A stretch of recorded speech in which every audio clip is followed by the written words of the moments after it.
Hello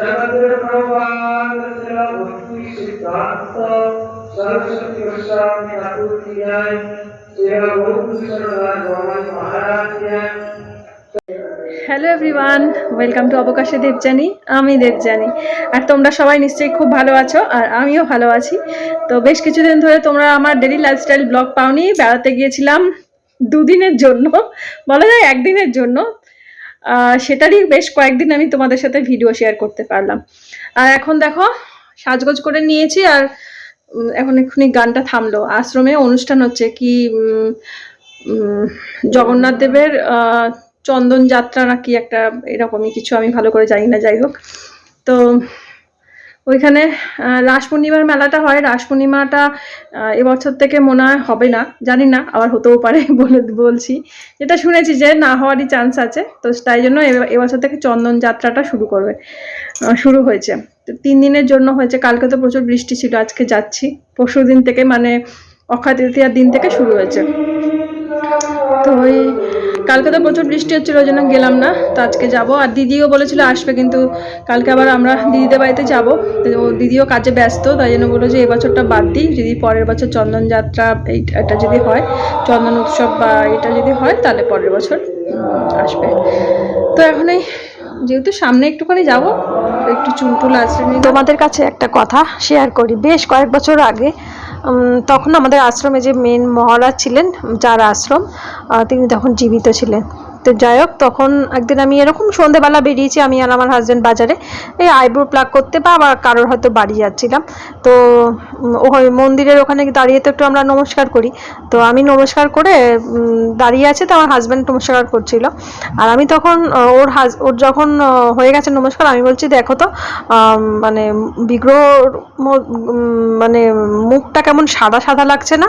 কারণ বিগ্রহটা তো গায়ের রং তো মানে যেখানে কৃষ্ণ ঠাকুর আছে, কৃষ্ণের যে মূর্তি, শ্রীকৃষ্ণের মূর্তি, তো সেটা কালো রং থাকে, কিন্তু সেটা দেখছি সাদা। তো আমি বলছি মূর্তিটা কি চেঞ্জ করে দিয়েছে নাকি মূর্তিটাকে রং করে দিয়েছে? বলে হ্যাঁ, মূর্তিকে কেন রং করতে যাবে বা মূর্তিকে কেন চেঞ্জ করতে যাবে? তা বলছি দেখো মুখটা কেমন চেঞ্জ হয়ে গেছে, কালারটা পুরো চেঞ্জ হয়ে গেছে। কারণ দেখবে কালী ঠাকুর শ্বেতকালীও পুজো হয়, আবার কৃষ্ণকালীও পুজো হয়। তো সেই জন্য আমি ওকে বলছিলাম। তো আমাকে বলছে তুমি চোখে কম দেখো, দূরের দৃষ্টি তোমার কম। সেই হাজব্যান্ডকে বলছে, আমার হাজব্যান্ড বলছে হ্যাঁ তোমার দূরের দৃষ্টিটা গেছে। তখন অবশ্য আমার সবে সবে চোখের একটু প্রবলেমটা এসেছে, তুমি ভুল দেখেছো বলে। আমরা তো হেঁটে হেঁটে যাচ্ছি, তাও তো যখন ফিরেছি মনে হয় মন্দির বন্ধ হয়ে গেছে এরকম। এবারে এই কয়েক বছর ধরে জানতে পারছি যে তাকে চন্দন মাখানো হয় যখন সময়, হয়তো গরমকাল পড়েছে, গরমের সময় যেরকম শীতের সময় উলের জামা কাপড় দেওয়া হয়, তো চাদর দেওয়া হয়, আর গরমের সময় হয়তো চন্দনটা লেপে দেওয়া হয় যাতে গরমের তাপের হাত থেকে বাঁচা যায়। কারণ চন্দন তো আমরাও যে ইউজ করি, বলে যে ঘাম হয় না, তাপটা যাতে কমে, গরমের কষ্টটা যেন না হয়। তো সেটা নিয়ে আমি আমার হাজব্যান্ডকে বলছি, আমি ঠিকই দেখেছিলাম, তোমায় বলেছিলাম যে কখনো দেখিনি যে ঠাকুরের মূর্তিটাই কি পাল্টে গেল বা অন্য মূর্তি আনা হয়েছে, এরকম আমি বলেছিলাম। তো তারপরে এখন তো জানতে পারছি যে চন্দন উৎসব নাকি এটা বলে, সেটার জন্যই হয়েছে। যাক, এখন যাব। আমিও এই প্রথম দেখবো। আশ্রমে যে পুকুরটা আছে, পুকুরে বললো কি নৌকা আছে, নৌকা বিহার করানো হয়, মানে এরকম। আমিও ঠিক জানি না, আমি ভুলভালও বলতে পারি, ক্ষমা করে দিও। গেলে বুঝতে পারবো, গেলে দেখতে পারবো।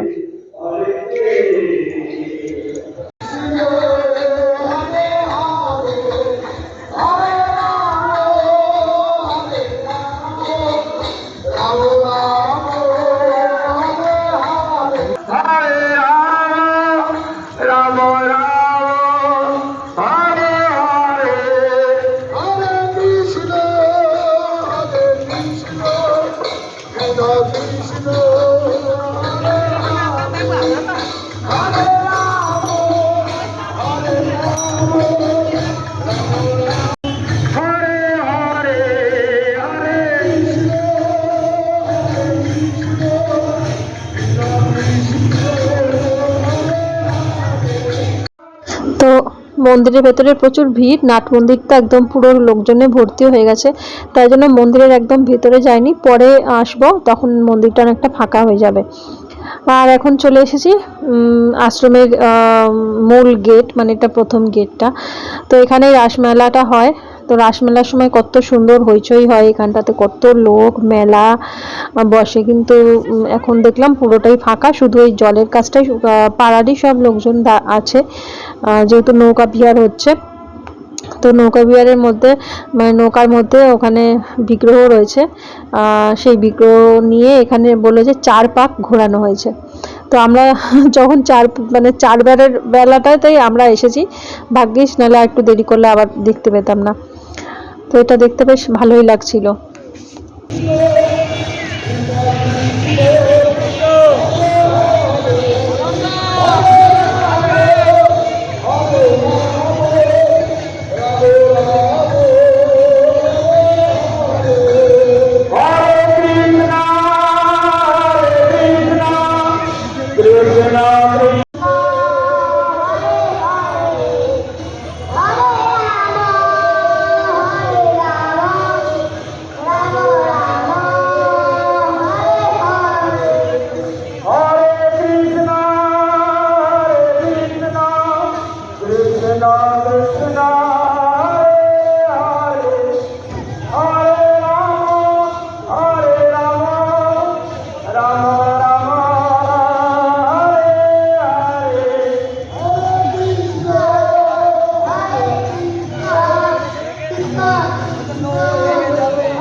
জলের মধ্যে একটা ফোয়ারা আছে, প্রথমে আমার নজর পড়েনি, আসলে ওই নৌকার এত আলো ছিল সেই জন্য নজর পড়ছিল না। তো পরে দেখলাম যে ওখানে একটা ফোয়ারা আছে, বেশ ভালো লাগছিল দেখতে। আর এই পুকুরটা তো সমস্ত আমাদের পাড়ার থেকে জল সইতে যে আসে, এই পুকুরেই জল সইতে আসে বিয়ের জন্য। আর বিয়ে অন্যান্য সমস্ত মানে পূজা টুজার কাজও করতে আসে, আর অনেক সময় ঠাকুরও ডোবাতে আসে এখানটাতে এই জলে। আর আজ থেকে এই পুকুরটার নাম হলো গৌরকুণ্ড। এই চন্দন উৎসবটা শুরু হয়েছে, তো যেহেতু এই জলটা লাগবে বিগ্রহগুলোকে নৌকা বিহার করানো হলো, তো সেই জন্য এই ওখানে যজ্ঞ হয়েছে ওপারটাতে। আর পরে তোমাদের সাথে শেয়ার করবো যেখানটা যজ্ঞ হয়েছে ঠিক ওই দিকের গেটটাতে, যেখানে নৌকাটা গিয়ে থামলো। তো ওখানে বড় করে যজ্ঞ হয়েছে, আর সেই থেকে এই জায়গাটা পুকুরটার নাম হয়ে গেল গৌরকুণ্ড। আর এই দেখো এটা সোনাঝুরির মানে গাছ, তো দেখে ভাবছি কত সোনাঝুরির জঙ্গল ঘুরে আসলাম, এখন সোনাঝুরি গাছ। আর এই যে মন্দিরের মতো যে অংশটা, এটা হচ্ছে মহারাজের সমাধি। আর দেখো এখানে কত সাদা বালি, এই লালি আর কালু এখানেই থাকে, পুরো গর্ত করে দিয়েছে বালিটার মধ্যে। আর ওরা এই পুকুরে এসে স্নান করে, মানে গা ভিজে বালির মধ্যে গা লাগিয়ে তারপরে আমাদের উঠোনে গিয়ে বসে। পুরো আমাদের উঠোন পুরো সাদা বালি। হ্যাঁ, মানে এইরকমই কাণ্ড ওরা করছে। কি করবে, ওদেরও তো গরম লাগে, গরমে যা অবস্থা হচ্ছিল আমাদের, তো ওরা এইভাবে চলে। তো এখানেই দেখলাম, আমি ভাবছিলাম কোথা থেকে এত সাদা বালি আসলো, তো এই আশ্রম থেকেই সাদা বালি।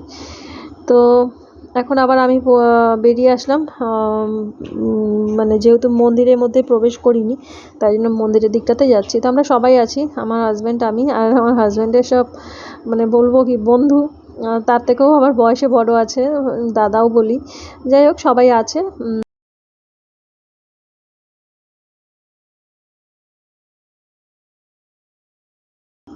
তো দেখো নাট মন্দিরে পুজো হচ্ছে, নাট মন্দিরটা খুব সুন্দর লাগছে, মানে বেশ লোকজন সবাই এখন বসে পড়েছে, তখন তো খুব ভিড় ছিল, দাঁড়িয়েছিল। আর আমরা ওই সাইড দিয়ে মূল মন্দিরটা যেখানে বিগ্রহ আছে ওর সামনেটা একটু দাঁড়িয়ে একটু ভিডিও করবো, কারণ কখনো না আমার এই দূর থেকে যদি ভিডিও করি আমার ফোনের এতে নিতে পারে না, সাদা সাদা মতো ঘোলা ঘোলা মতো একটা হয়। তো দেখো এইটাতে এই যে মেঝে করা আছে, এই জায়গাটা না বর্ষাকালে পুরো জলে ভরে যায়, কারণ পুকুরটা পুরো জল ভর্তি হয়ে যায়, মাছ ঘুরে বেড়ায়, এখানটা দেখতে বেশ ভালো লাগে। আর রাস্তা এখন উঁচু হয়ে গেছে, তো মন্দিরের অংশগুলো এখন নিচু হয়ে গেছে, কিন্তু একটা সময় মন্দিরই সব থেকে উঁচু ছিল। তো আমি আমার হাজব্যান্ডকে বলছিলাম তুমি একটু ভিডিও করে রেখো, আমি ওকে পরে পাঠিও, বলে না তারপর উল্টোপাল্টা করে দেবো, তুমি আসো এসে ভিডিও করো। তাই জন্য আমরা আবার এখানটাতে আসলাম, ওই যে প্রসাদ নেব আর চন্দন কপালের মধ্যে একটু সবার দিয়ে দেবে, তার জন্য দেখেছো বিগ্রহ মানে শ্রীকৃষ্ণের মুখটা কিন্তু সাদা, যেন মনে হচ্ছে মেয়েদের মতোই লাগছে, তাই না? সখী মনে হচ্ছে দেখে এখানটাতে, পুরো মুখটা দেখো সাদা। তো আমি সেটাই তোমাদের সাথে ভিডিওর প্রথমে শেয়ার করলাম, আমার হাজব্যান্ডকে এরকম বলেছিলাম দেখো ঠাকুরের মুখ কিন্তু সাদা, বলে কি না না তুমি ভুল দেখেছো, বলে আমরা হাঁটতে হাঁটতে কথা বলতে বলতে যাচ্ছিলাম। তো এই বেশ কয়েক বছর আগে আমরা মানে আমার হাজব্যান্ড যখন এসেছিল তখন দেখছি কি এরকম বিগ্রহের মুখে এরকম চন্দন লেপা, তখন বলছে তখন বলছে হ্যাঁ এখন আমাদের এই কটা দিন মানে এই অক্ষয় তৃতীয়ার এই সময় থেকে চন্দন মুখের মধ্যে মানে মাখানো হয় পুরো শরীরে, তো সেই জন্যই ওটা চন্দন উৎসবটাই বলে। তো এই বাচ্চাটাও পাড়ারই মানে বাচ্চা হবে, এখানে এসেছে, আর ও আমাদের থেকে সবার থেকে ছোট, ওর প্রসাদ নেবে, চন্দন নেবে, তাই জন্য। তো আমরা এই পুকুর পাড়টাতে এই পাড় দিয়ে পুকুর পাড়টা দেখাবো, ও পাড় দিয়ে তো দেখালাম, তো এই দিকটাতে আসবো, তো আমার হাজব্যান্ডকে বললাম আমাকে একটু ভিডিও করে দাও, তাই জন্য ও এগিয়ে আসলো, আর আমিও প্রসাদ নেব।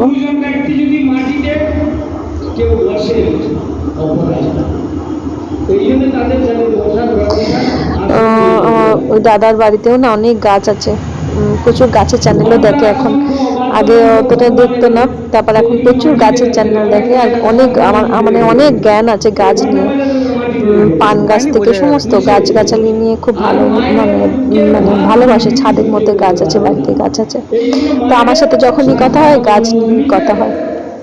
তো এই পুকুর পাড়ে বেলফুল ফুটে আছে, তো আমি বলছি কত বেলফুল হয়ে আছে, বলে হ্যাঁ তাই তো বৌমা, আমাকে বৌমা বলে, তাহলে বৌমা কত বেলফুল হয়ে আছে ভালো লাগছে তো, বলে আমার টবের মধ্যে আছে, এত তো ফুল ফোটেনি, এই দেখো তোমাদের সাথে শেয়ার করি, এইটা হচ্ছে এখানে যজ্ঞ করা হয়েছে, এই পুকুরে যে গৌর কুণ্ড নাম দেওয়া হয়েছে তাই জন্য। তো আমরা পুকুরের ওপারটা ছিলাম, তো এই পারটাতে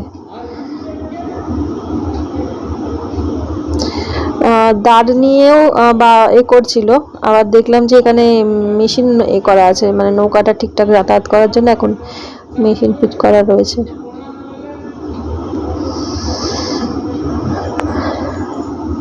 তো আশ্রমের চারপাশটা তোমাদের সাথে একটু শেয়ার করলাম, আর আমরা এখানে দাঁড়িয়ে প্রসাদ খাচ্ছি, প্রসাদটা নিয়ে এসেছি, আর এই পুকুরে প্রচুর মাছ আছে, মানে অনুষ্ঠান হলে যখন এখানে হাত মুখ ধুতে আসে ভাত টাত পড়ে থাকে, তো সে কত মাছ পুরো একদম সিঁড়িগুলোতে ভরে থাকে, একদম লাফিয়ে লাফিয়ে চলে, তো ওই জন্য আমরা এখানে প্রসাদ খেয়ে হাত ধোবো, আর আমার হাজব্যান্ডকে বললাম আমি চলে যাই, তুমি এখানে থাকো। তো আমি চলে গেছি, জানো কি কাণ্ড, আর কি বলবো, যখনই বাড়ি থেকে বেরোই আর আসি আমার হাজব্যান্ডই দরজায় তালা টালা দেওয়ার ওরই দায়িত্ব, আর ঘরে এসে মানে গেটটা খুলেছি কিন্তু আমার বড় ঘরটা আমি আর খুলতে পারছি না, দেখো কত ফুল ফুটেছে, দাদাকে আমি ওটাই বলছি, চাবিটা ঘুরিয়ে ঘুরিয়ে ঘুরিয়ে ঘুরিয়ে কিছুতেই হলো না, তাকে ফোন করছি, আশ্রমে এত গান বাজনা হচ্ছে সে শুনতে পায়নি, 6-7 বেলা শুনতে পেয়ে মানে রিংটা শুনতে পেয়ে ফোন ধরেছে, বলে কি বলছে আমি কিছু শুনতে পাচ্ছি না, ও আবার বেরিয়ে এসছে, আমি আবার গেটটা খুলে বেরোলাম, বলে আমি ওটাই ভাবছিলাম তুমি বললে যে আমি চলে যাচ্ছি তুমি থাকো, আমি ওটাই ভাবছি যে দরজাটা খুলতে পারবে তো, আমার কি করুণ দশা হয়েছে, মানে কি যে হবে আমার আমি জানি না। যাই হোক, ও এসে আবার দরজাটা খুলে টুলে দিয়ে গেল। তো আমার কাছে রাস পূর্ণিমার মেলাটাই বেশি ভালো লাগে, কারণ রাস্তাতে কত মেলা দোকানপাট কত কিছু বসে, আর এই সময় তো একদমই ফাঁকা। দেখো কত সুন্দর, একদম বেলফুলে পুরো ভরে আছে। আমি ভালো করে দেখাতে পারছি না, কারণ এত মানে পুকুর পাড়ে তো ফোনটা যদি খুলে পড়ে যায় ওই জন্য। তো আমার হাজব্যান্ডকে বললাম যে আমি চলে যাই, তুমি থাকো।